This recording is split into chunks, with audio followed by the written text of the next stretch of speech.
late 80s, the team at DMA Design was looking to design a new game using the giant robot walkers from their earlier game Blood Money. As they started the design, they needed to make little men for the walkers to interact with. So one designer makes a basic model. Another team member says he can do it better. He starts animating little men and all these weird ways that they can die. Crushed by a giant weight, flung across the screen, swallowed up by a floating mouth. It was just bizarre. Soon, other team members join in, and the team has an absolute ball making animations of tiny men and all the weird ways in which they could die. Once they were done and they finally stepped back from it, one of them declared, "Hey, I think we have a game here." Yes, they did. A few years later, they finished that game, and on Valentine's Day 1991, they released Lemmings to the world. Today, we're going to tell you the entire story of the video game Lemmings and its publisher Psygnosis. So stick around, follow the leader, and join us for today's trip down memory card lane.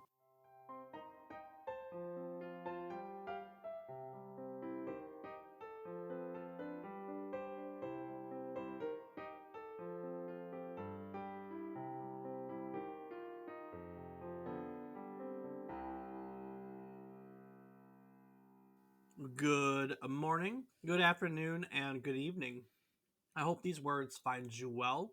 Hello and welcome to the 129th episode of our video game history podcast, A Trip Down Memory Card Lane. Each week, we'll tell you a story about one topic relevant to the current week of gaming history. It can be about a game, a console, a person, a technology, and so on and so forth. While doing so, we hope to teach you something new about the topic, what it took from the world as its inspiration, or what it gave back to the world in its legacy.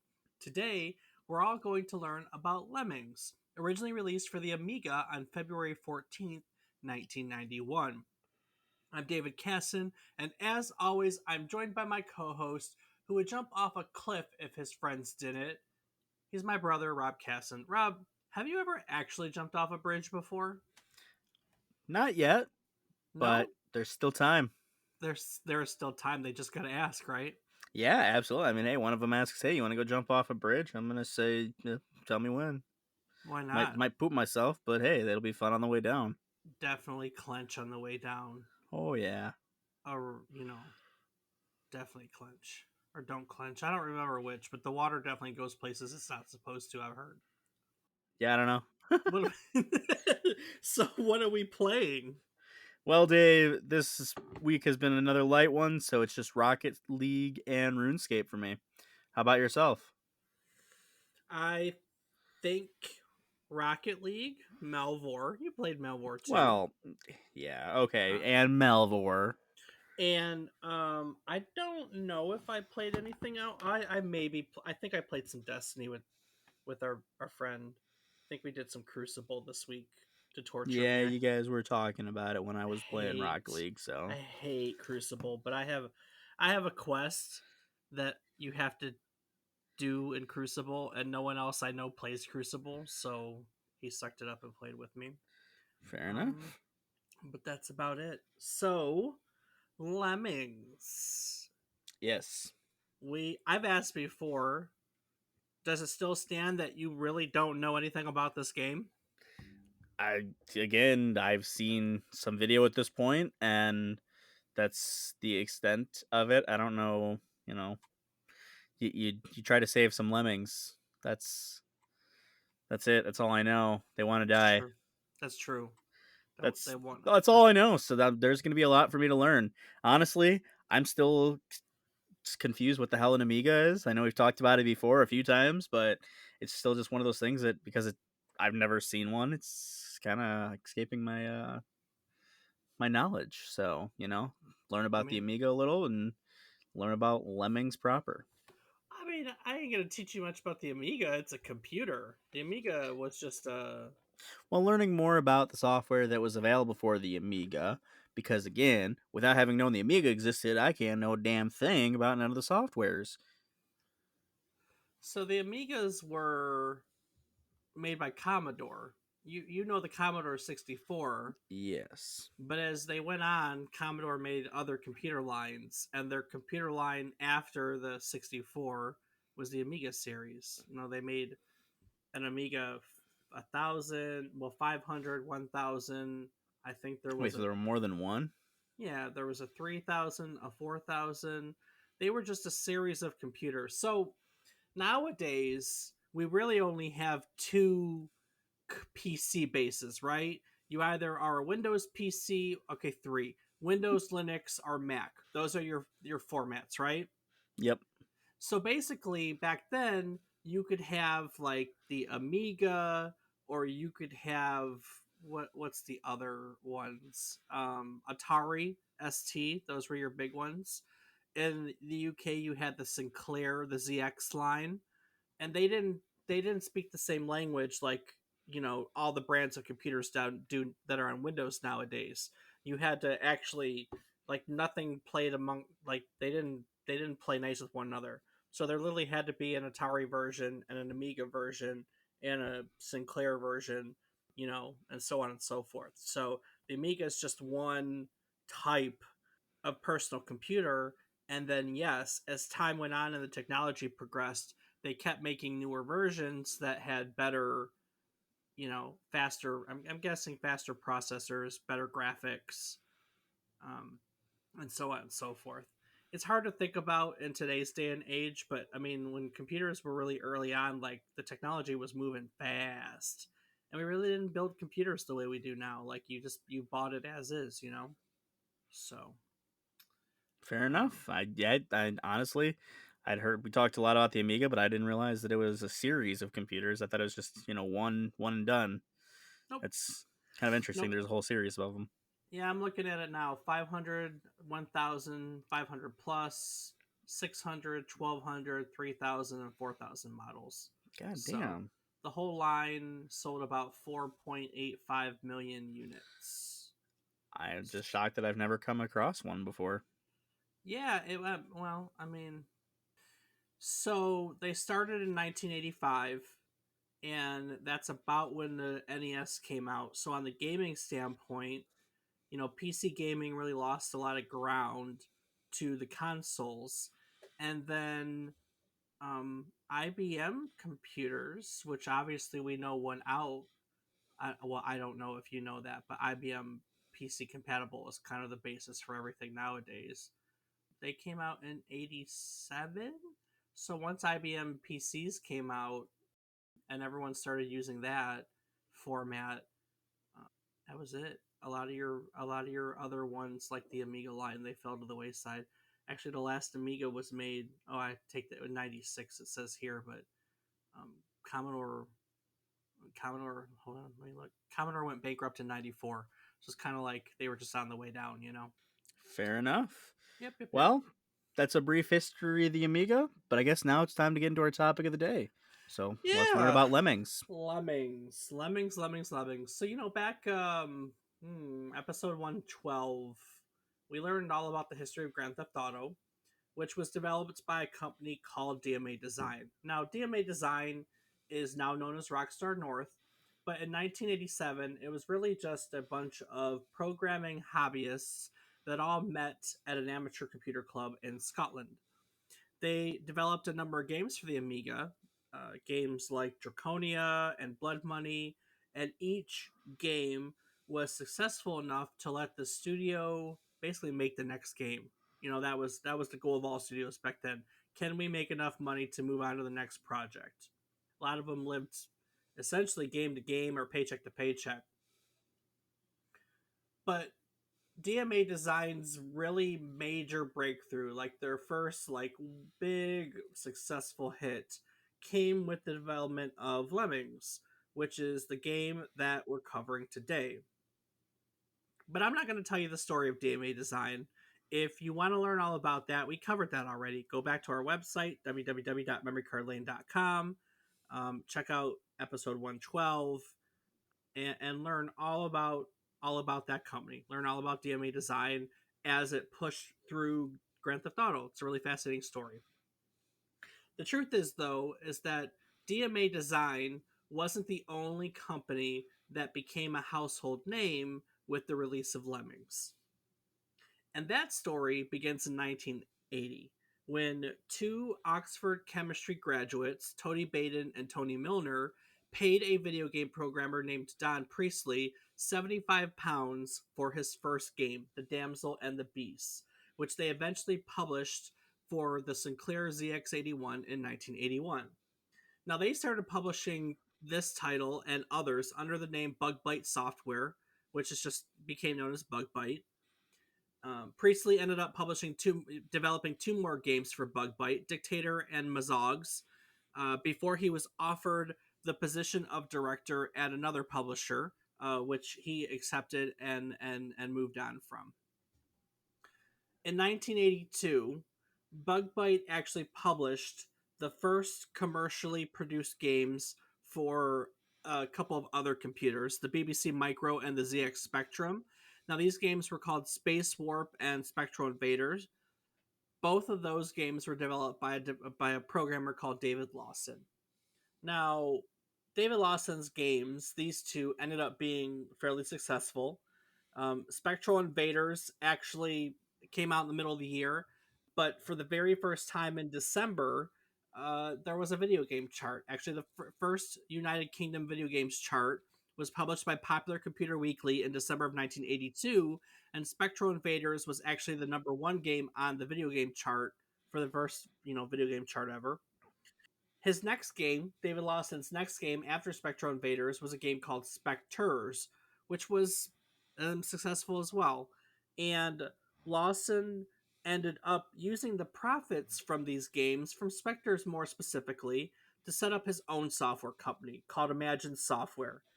He took with him another Bug Bite employee whose name is Mark Butler, and joining them was a guy named Eugene Evans. Now, Butler and Evans had worked together at one of the very first computer stores in the UK called Micro Digital. So they were this little tight network of people who all kind of knew one another, and they came together to form this company, Imagine Software. Now, Imagine Software published several really very successful games after it was founded in September of 1982. Some of these games, I mean, honestly, I didn't know most of them, but they include Arcadia, Wacky Waiters, Frantic, Odd Diddums, which cracks me up, Interesting. Stonkers, and The Alchemist. I don't Okay. know. I really don't know. I mean, there are Wikipedia entries on most of them if you're curious, but they're not really relevant to today's story, so I just kind of pushed through it. These are games that are pretty much have been gotten by modern gaming. Let's be honest. Unless you played them back then, you probably don't know Oddidums.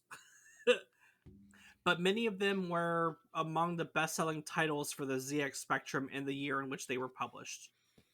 Now, throughout 1982 and 1983, Imagine Software grew super fast. They employed somewhere over 80 people at one point, which for a software company in the early 1980s was just massive. They were throwing money away left and right. At one point, Rob, they even spent money to form a racing team that raced in the Isle of Man TT race. Is it the Isle of Man or is it Man? I think Mon, but I don't know. Whichever. Y'all, people who know. Those of us who don't. Yeah, that. Yeah. But in December of 1983, there was an air of trouble about the studio when it was revealed that they hadn't paid about £50,000 in advertising bills. Now, let me remind you, this is about a year later, right? Because they founded themselves in September of 1982. In Wow. 1984, yeah, I know, right? Already a year in, they're in debt. We aren't paying £50,000 in bills. So, in 1984, the debts were mounting, and Imagine was not able to pay its advertisers. It also wasn't to pay. It wasn't able to pay the company that was duplicating its tapes. The BBC Micro and ZF Spectrum were cassette tape based. So essentially, they couldn't pay the people to make copies of their games to sell, and they couldn't market the games to sell. So, in order to just break even, the rights to its game catalog was sold to a company called Bojali. And Bojali was an European company that simply licensed third party games and then resold them in like value gaming compilations. You know the ones, Rob, like, 5 games on one disc type deal for Ah, yep. I know exactly what you're talking about. the bin games. The So bargain games. the Yep. bargain bin, yes indeed. But even this wasn't enough. In June of 1984, they were sued for the money they owed for advertising in Personal Computer Games magazine, and it was determined that the company simply couldn't pay the debts they were owed. And so on July 9th, 1984, about 1 year and 10 months after founding, they were declared bankrupt. Oh, and during this whole mess, they became a household, like a national household name in Britain, because a BBC documentary crew for a show called Commercial Breaks came to interview them and film them around just as it all was crashing down. So, Specifically because it was all crashing down, nope, or nope. They oh, were a high profile software company, and the intention was to do a profile on them.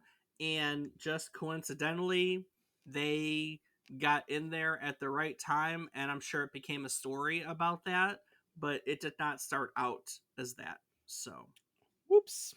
Good whoopsie. timing for them, though. You know, got I a little know, bit right? of drama to spice up their documentary. Well, you know, because of the documentary, Imagine and some of the games that Imagine did, they really gained some notoriety, and not just the games that they did, but the games that they were going to do.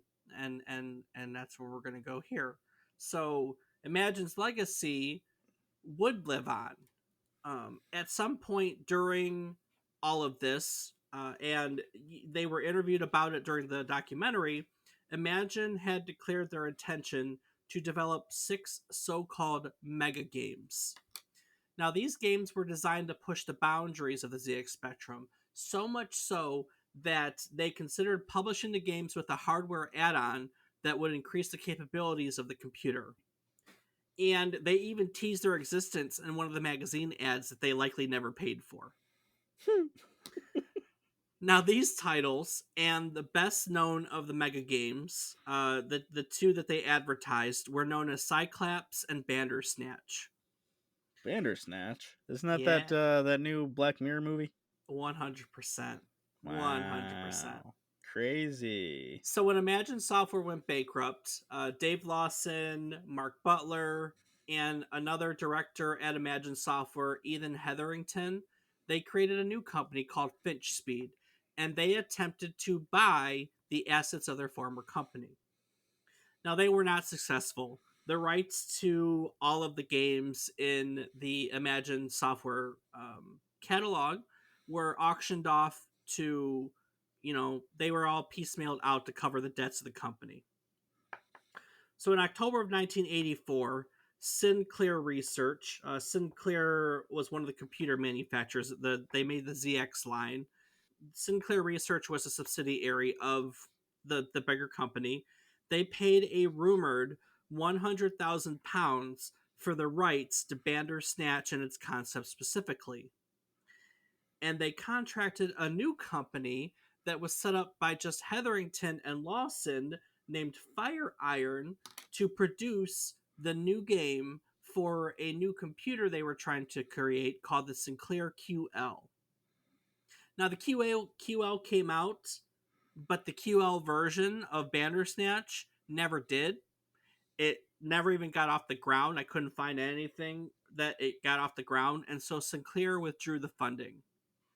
So instead, Lawson and Hetherington began to work on another game, and this one's called Brodicus. I think it's called Brodicus. I'm probably butchering it. I should have not in hindsight I should have looked it up, but we're gonna go with Brodicus.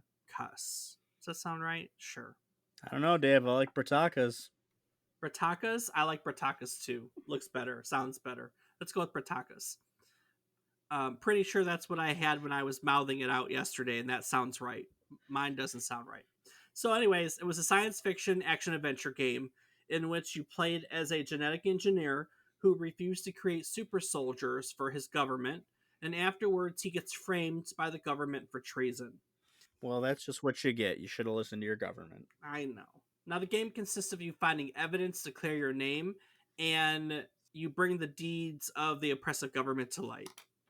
Now, the control system for Bratakas, right? Bratakas, I like it. The control system is an early example of a gesture-based control interface. The mouse is moved in the direction that you want the player to walk, and the speed of the motion of the mouse controls how fast the character moves. So basically, if you want him to run, you basically like flick your mouse in a general direction, but if you want him to go slow, you move your mouse slowly in that direction. Hmm, pretty Most neat. it's different, right? Was that a common thing? I feel like I don't know of many games. No, Actually, I can't think of any games that do that. it was not common at all. Hmm. Um, Most people praise the game for its story, graphics, and some other features found in it, but that control system was universally disliked. Oh. So the game received very mixed reviews. Now, this game was probably always going to receive mixed reviews. The truth is that no matter how good this game was, it was probably never going to live up to expectations because gamers, critics, so on and so forth, had all been waiting quite some time for it. Bratakas was basically designed off of every single concept that Imagine Software had toted for its mega game Bandersnatch.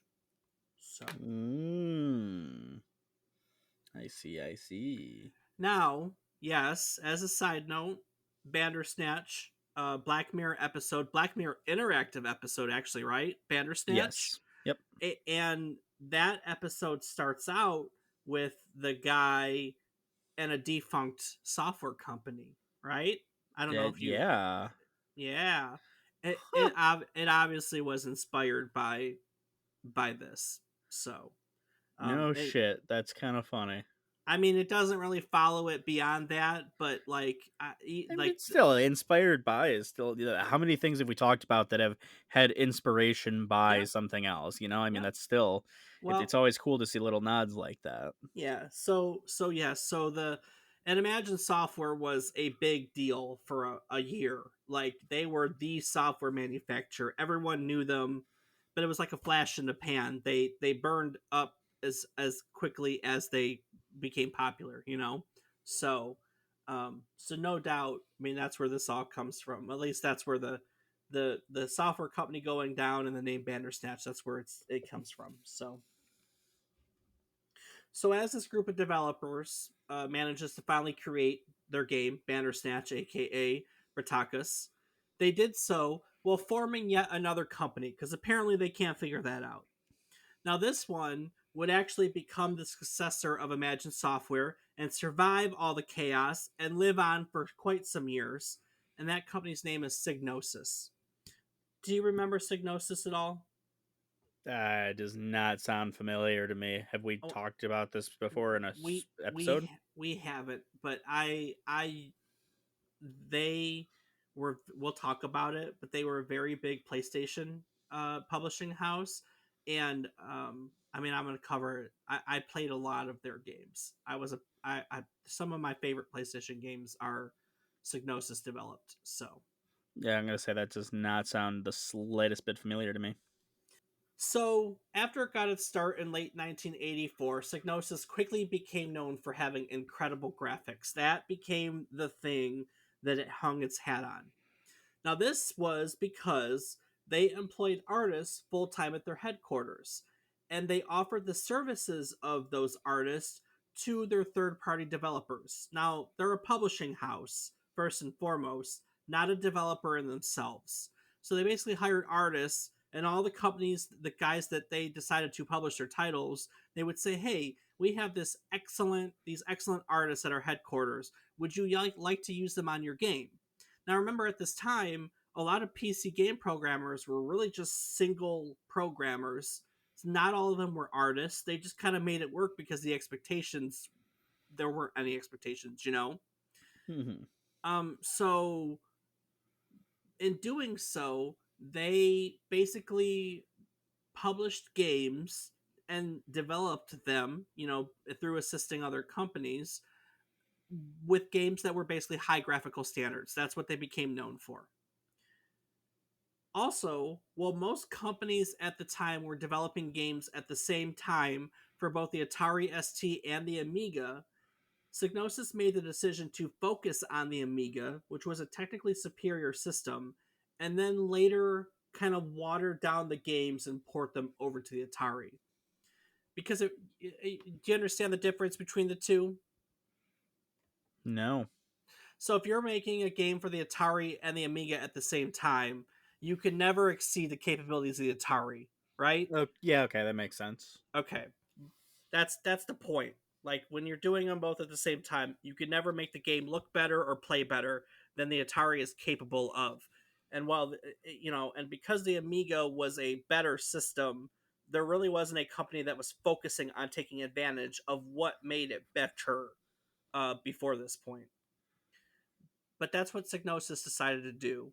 And that allowed them to produce really stunning games that wouldn't have been remotely possible on the Atari hardware if they had continued to develop both versions at the same time. Now, one of these games and one of their early successes was a 1989 platform game called Shadow of the Beast. Now, Shadow of the Beast is well known at the time and now for its graphics.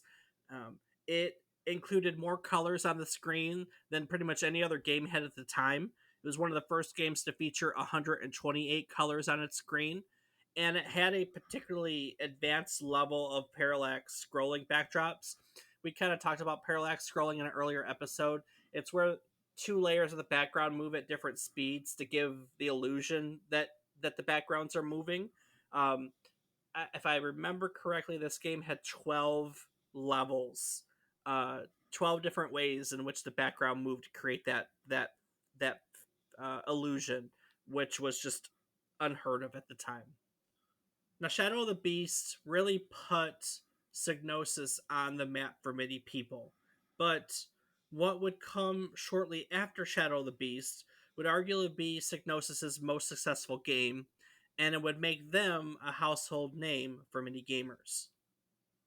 Now, while Psygnosis was enjoying the success of Shadow of the Beast in 1989, the development team back at DMA Design was beginning the development of a new game called Walker. They had just hired a freelance artist. His name was Scott Johnson. He was jokingly, according to the story, 2 weeks fresh off of a 2 week stint behind the counter at McDonald's. And they hired him off the street and they assigned him the task of creating the graphics for this game called Walker. Okay. Walker was Walker was like a mechanoid, like a mech walker type game. And they had been doing an earlier game called Blood Money that had the walkers in them. And they were so popular with the crew and everything that they took that walker, that mechanoid, and decided they wanted to make it into its own game. That's what's happening here.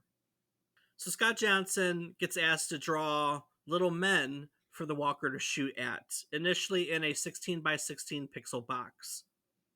However, one of the founders of DMA Design that we've talked about in the past, Mike Daly, maintained that it could be done for less in an 8 by 8 pixel box. So, trying to prove him wrong, Mike steals someone else's computer and in about an hour manages to create a little walking man made in 8 by 8 pixels. So, as a demonstration, he then creates an animation of a 10-ton weight crushing them. He creates an animation of a gun obliterating them as they walked past. So they're just making these little 8 by 8 men and having fun, basically destroying them in weird ways. So another programmer notices, Gary Timmons, and he joins in the fun. He adds a mouth, like a clown mouth, that gobbles them up as they walk by. There are a pair of clapping hands to smash them. And then at one point, they're walking along a platform that springs them up off the screen like Smash Brothers style. And as part of his design, Gary also tweaks the Walking Man just a very little bit.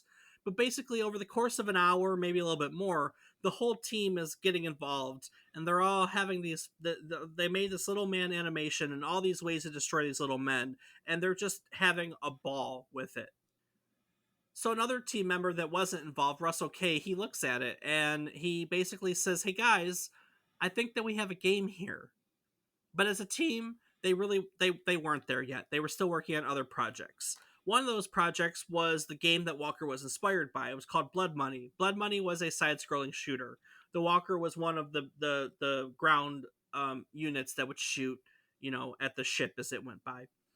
As part of Blood Money, two of its programmers, Russell here and Dave Jones, they were having a discussion about weapons in the game.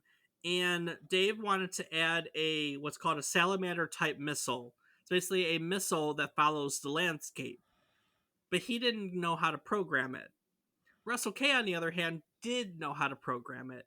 He figured out how to program it, implemented the behavior, but instead of doing so initially with the missile, he used those little men, that animation, to demonstrate how you could program the sprites to follow the landscape. So now we have an animation of little men that are basically following the path put in front of them. Now, Mike Daly wanted to create a demo using this initial animation, the following men, the clown mouth, the shooting, the 10-ton weight. He basically wanted to create up a little demo because he also thought that a game was there too. So he sat down and looked at it again.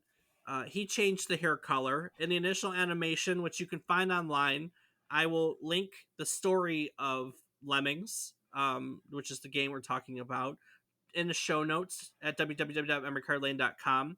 You can see the original animation. In the original animation, the little men had blue hair. Mike changed it to its iconic green color because it simply looked nicer. Green stood out. And in doing so, he basically invented the Lemming as we know it today in the games, first and foremost, in through the Lemmings games today, right? Right.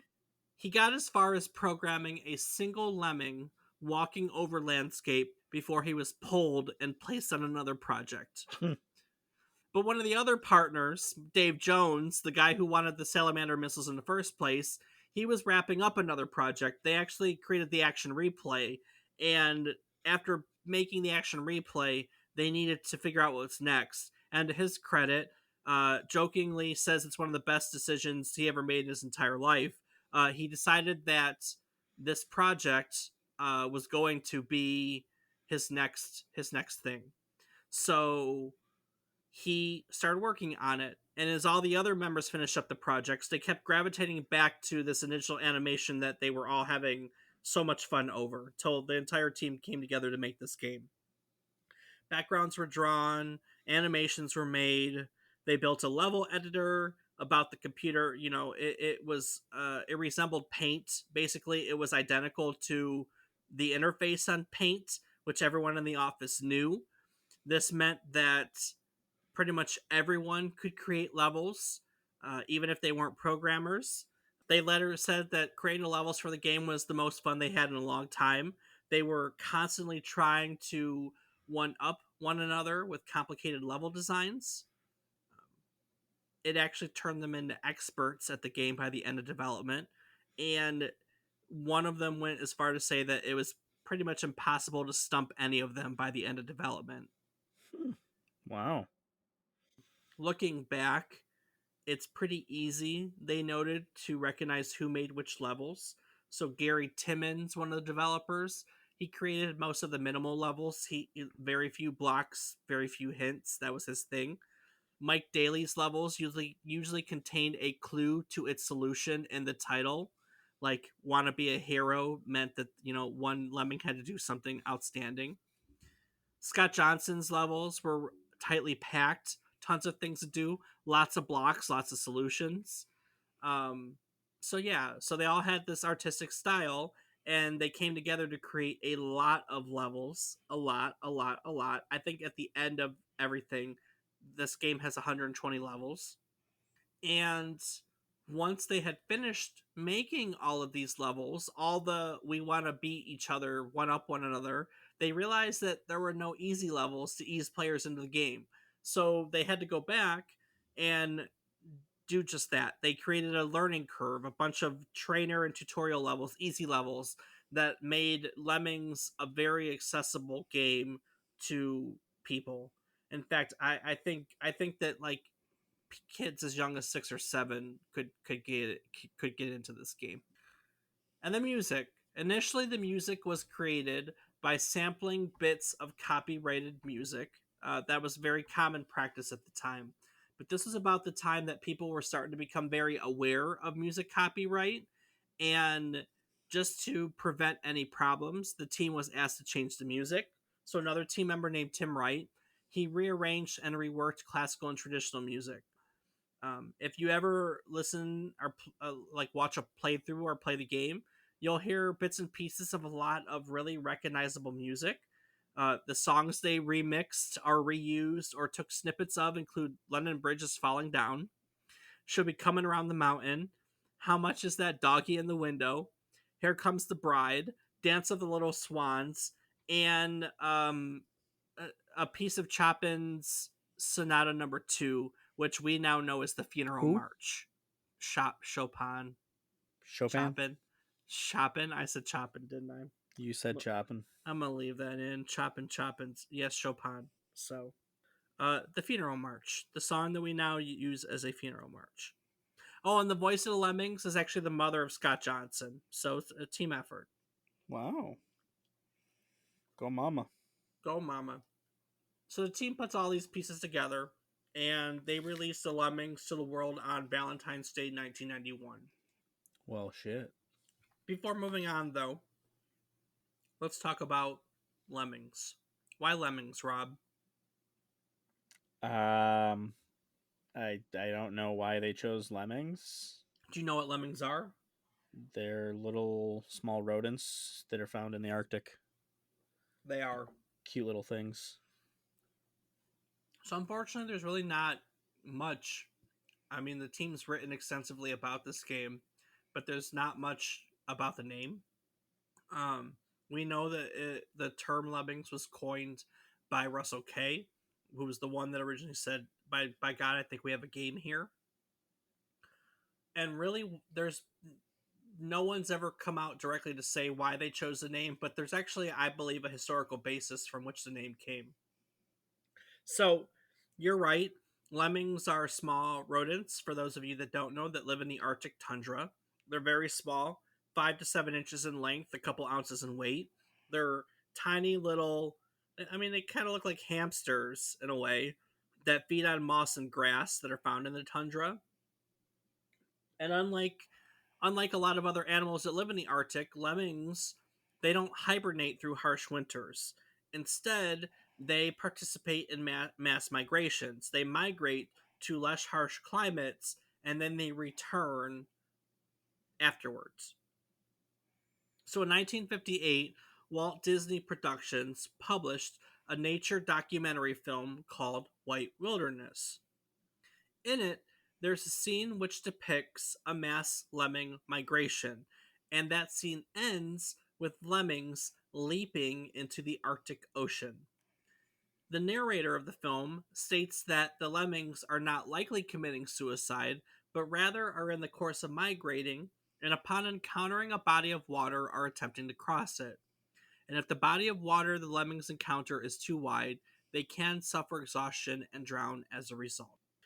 Now, the misconception that lemmings are suicidal goes back a lot farther than this. In fact, there's text from the 1500s in which this is written about. It's not true. Lemmings are not suicidal. It is a misconception, but the modern idea that lemmings are suicidal is largely believed to be because of this documentary.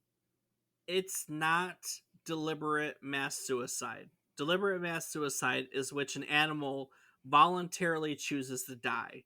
Rather, these lemmings, real lemmings, jump off cliffs as a consequence of their migratory behavior. So, little side note to that. In the 1980s, a CBC television crew did a documentary on animal cruelty in film, and they focused on Disney's White Wilderness documentary. And they found that the lemming scenes in the documentary weren't actually filmed in the Arctic. And the lemmings were not jumping into the Arctic Ocean. It was filmed in Alberta, Canada, and the lemmings were actually jumping into a river there called the Bow River. In fact, in the course of their research, the documentary team came to the conclusion that lemmings were actually transported to that location, jostled on turntables, and then thrown off the cliff. And then the footage was all edited after the fact to reflect otherwise. Wow. So, despite the fact that we don't actually know why they gave the name Lemmings, it's pretty hard not to see the correlation between the common misconception that lemmings are suicidal and jump off cliffs, because that's kind of a fundamental part of this game, like that they follow a leader, including jumping off cliffs, right? Right. There's probably a good chance that at least one person on that team saw the documentary or heard about lemmings being, follow leaders in mass suicide in some way or some form. We don't know, but they heard it. They named the game Lemmings, and here we have it on Valentine's Day, 1991. Lemmings isn't exactly a thing anymore. They haven't published a Lemmings game in a little bit of time, so let's talk about it, Rob. Okay, let's talk about it, Dave. Lemmings is a 1991 puzzle strategy game. It was originally released for the Amiga, and it was later ported to just about everywhere. That's not even an exaggeration. It has been on a ton of systems. In each level, you have to guide a group of anthropomorphized lemmings, so basically lemmings that are made to look like people, through a number of obstacles to the exit. So at each level, you have to rescue a specified number of lemmings in each level to win. And to get over obstacles, you could assign a lemming one of eight different skills. So climbers could climb vertically if there was just a rock, like a straight rock or cliff in front of them. But if they hit anything on the way up, they would fall down. Floaters could use parachutes to float from great heights. Bombers explode after a 5-second timer. Blockers would stand in place and prevent lemmings from passing. Basically, if a lemming hit a blocker, they would turn around and go back the other way. Builders would build stairways of about a dozen steps. And then there are also bashers, miners, and diggers that would bash blocks, dig down, or mine a certain way. So there was all these ways to get from point A to point B. If a lemming did something that was like they were stuck or like a bomb, basically like the one of the funniest parts of the game was that lemmings would blow up, like the bombers would blow up. You also had a nuke option. You could hit the nuke button and it would turn all lemmings on the screen into bombers. Now, people frequently use this to end the level quickly. Once you've saved the required number of lemmings, you don't need to keep playing. So you would hit you would hit the nuke button, and every lemming would turn into a bomber, and they would all blow up at once. I was a kid in 1991. It was just so much fun to blow everything up, to be honest with you, and it was kind of Yeah, hilarious. So still is, in my opinion. very true. I just loved the chaos of everything as it exploded. It was a lot of fun. And that's it. There were a lot of levels, 120 levels. Most could be solved in more than one way, and it was just a lot of fun. I do remember Lemmings. I really enjoyed puzzle games. I still enjoy puzzle games, but this was a lot of fun back then. And what sticks out the most, though, is the music. You don't play a lot of video games that have, like, how much is that doggy in the window, you know? It was just a lot of fun, and like I said, there were different ways to solve it. So, you could just use the different things in different ways. Put a blocker here so everyone turns the other ways and falls down a cliff, or maybe they dig straight down, um, or blow up. You could, instead of going up and over a rock with climbers, you could blow up the middle of the rock and walk right through it. There was just it was just one of those games that it was just one of those games that was a lot of fun to figure out. And like I said, there was a lot to it. A lot to it. So yeah, that's pretty much it. It was a fun game. It was a lot of fun game, and people liked it that I remember. Rob, I know you tried to look up reviews, right? I did. Majority of the reviews that I did find were for the remake. Apparently, that got made for the PlayStation. Yeah, Or they made a couple modern ones. somehow that just completely skipped past me. But it seemed that people thought it was cute to some degree. But there were not a whole lot of stuff out there. Yeah, it's 1991. We know about games in this early period. It's kind of hard. It's kind of hard to find people that don't like look at this old stuff through. You're either really nostalgic about it or you're really critical of it because of what it is. So, you Absolutely, know, and that's kind of why it is. But the few things that I was able to find, it seemed like people thought it was a fun concept. And this is again, everyone thought, hey, lemmings, they just try to die because they're dumb, but they're cute little dumb rodents. I didn't find any like substantial like hefty reviews, but the few I looked at, everyone was like it was a lot of fun, but there was just too much of it. Like 120 levels is a lot of game, and people just kind of lost their win with it somewhere in the middle of 120 levels. Well, Lemmings was the game that put both Psygnosis and DMA Design on the map. This was easily their most successful game up until that point. Like I said, if you want to learn about DMA Design and what they did, uh, you know, leading up to and through this, with the exception of this story, which we did not tell in the episode, go check out our website at www.memorycardlane.com. It was episode 112. Basically, they used the success of Lemmings to springboard the studio into the creation of the first Grand Theft Auto game, which looks nothing like its original game design document. That's such a fascinating story about how they got from point A to point B. That story is pretty much what that episode is, aside from their history. And of course, we know that Grand Theft Auto is still an ongoing series, so DMA Design actually still exists, except now it's called Rockstar North. They got bought by Rockstar, changed into Rockstar North Studio, but they're still popping over there, contributing to the Grand Theft Auto franchise. So, if you want to learn the history of the guys who made the Lemmings specifically, go check out episode 112. But here we have the guys that published the Lemmings. Psygnosis was actually bought out by Sony Electronic Publishing in 1993 for about 20 million pounds. And as part of Sony, like I said, they made a lot of great games. So one of my favorites is the Psygnosis was the company that made the Destruction Derby series. Do you remember any of those games?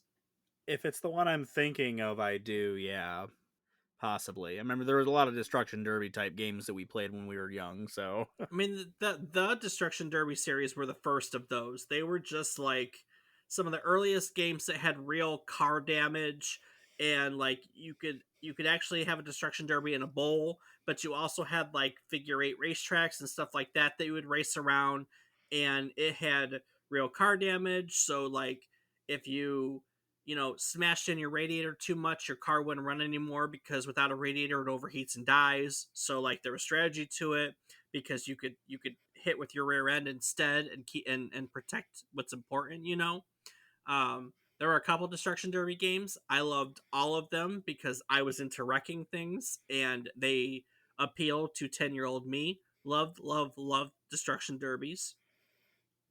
They also made another racing game, a futuristic one that had some notoriety called Wipeout. Wipeout is actually a series. Big fan of them. Played a lot of the early Wipeout games. They were the company that made the first bunch of Formula One games on the PlayStation. They made G Police. They made the Colony War series. They just made they either developed or published a whole bunch of early PS1 games that were a lot of fun. In 1999, Sony decided to drop the Psygnosis name. The staff at Psygnosis was integrated into other teams, or they were left here where the studio was turned into Studio Liverpool, which was largely made up of Psygnosis staff. They continued to make games like the Formula One series and a few others up until 2012. Sony ended up closing Studio Liverpool in 2012, and the story of Psygnosis really ends there. DMA obviously went on to bigger and better things with the Grand Theft Auto series, but Psygnosis made a lot of good games, but they never really found the success again that they found with Lemmings, and eventually they just kept getting swallowed up by other studios until they just failed to exist here in 2012. Now, the game itself, Lemmings, it holds some importance to some video game historians, critics, so on and so forth. Lemmings is the predecessor of the modern real time strategy genre. In fact, the developer of the first Warcraft game had said that Warcraft had taken inspiration from both a game called Lost Vikings and the Lemmings, and Warcraft was the result of them combining their favorite elements of both games. It is actually the first major video game to introduce the concept of indirect control, which is where you click and then the units go where you tell them to go, and that is commonplace in, I mean, I have written real-time strategy, but now thinking about it, that's a pretty major concept in a lot of genres, right? Yeah, I would say so. Yeah, yeah. It wasn't a thing before Lemmings. Lemmings was the first game that ever kind of did that for you. So I mean, it's important for that reason. It's the first place that a lot of future gamers and future game developers saw that that type of control scheme was possible and how it could work, and it inspired them to create that themselves. One day we'll talk about the beginning of the Warcraft series, because I was a huge fan of Warcraft before it was an MMO. I didn't play a lot of WoW, but I played a lot of the first three Warcraft games, and we'll do that someday. But that's the precursor to real time strategy. Now, Rob, we have covered our share of real time strategy games, haven't we? I would say we've covered a couple here or there. One maybe one or two or several. Command and Conquer, Yeah, Civilization. yeah. That's There's, not real there's time strategy. I mean, eh, tomato, tomato, Yeah, 4X, real time strategy. I mean, yeah. it So can be considered it. they're all strategy games at the very least. So we've covered a lot of real time strategy games. We've covered a lot of the strategy genre. There's a lot of really great information on strategy games if you want to learn the history of a bunch of them. We've got all those old episodes on our website at www.memorycardlane.com. Rob, what else can people find on our website?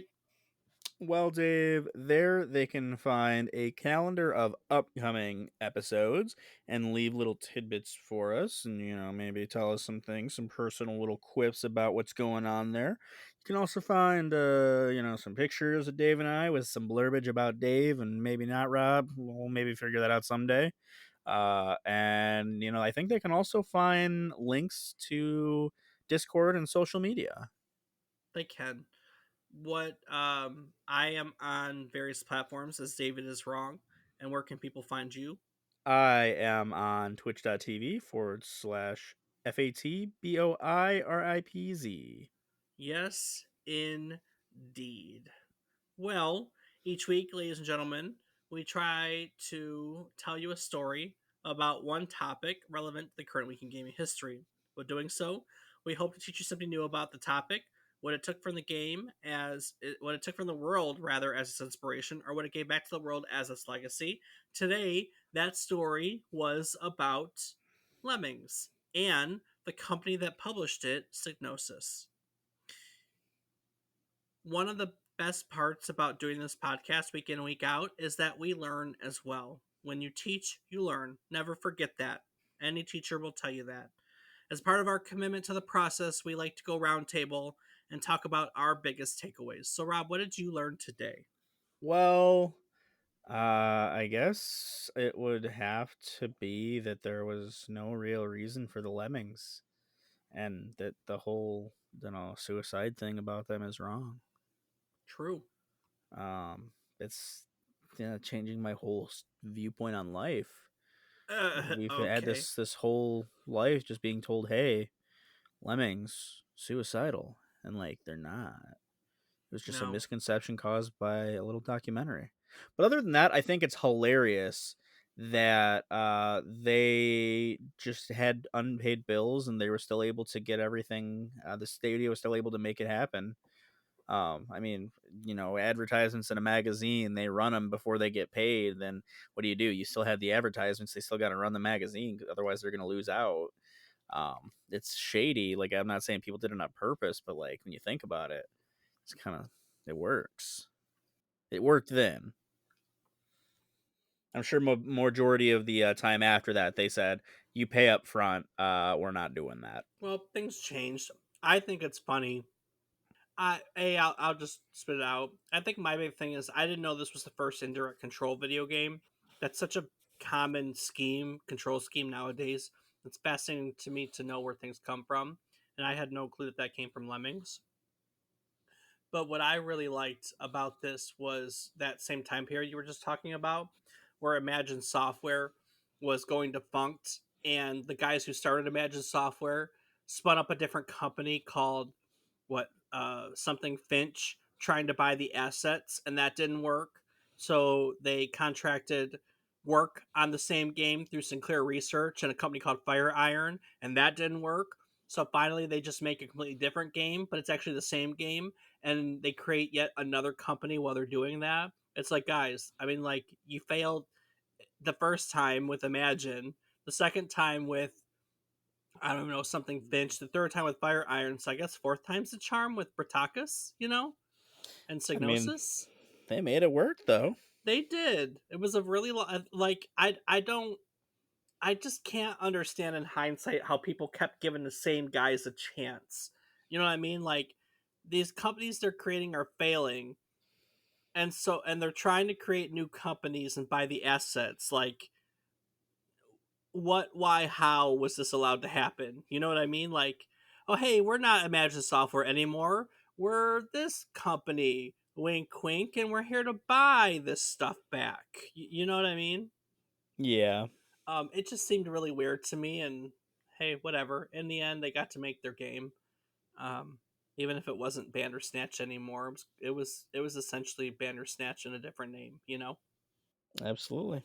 All right. Well, that'll do it for Lemmings. We learned all about Lemmings and real Lemmings. But before I take it out of here, Rob, what would you like to add to today's episode? Well, Dave, the only thing I have is, as always, I want to say thank you to every one of our listeners.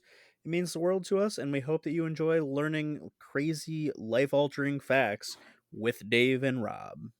That's right. Change your perception on. Yeah, yeah, exactly. That's it, Dave. Back to you. Okay, cool. Next week, we're all going to learn about the history of Star Fox, originally released for the Super Nintendo in February of 1993. As part of its story, we'll finally learn all about the creation of Nintendo's Super FX chip that powered its iconic polygon art style. We've been talking about that for a while, Rob. Yes, we have. So stick around and join us again next week as we do a barrel roll on yet another trip down memory card lane. Do the thing. Scooby Doo ba ba ba ba ba ba ba doo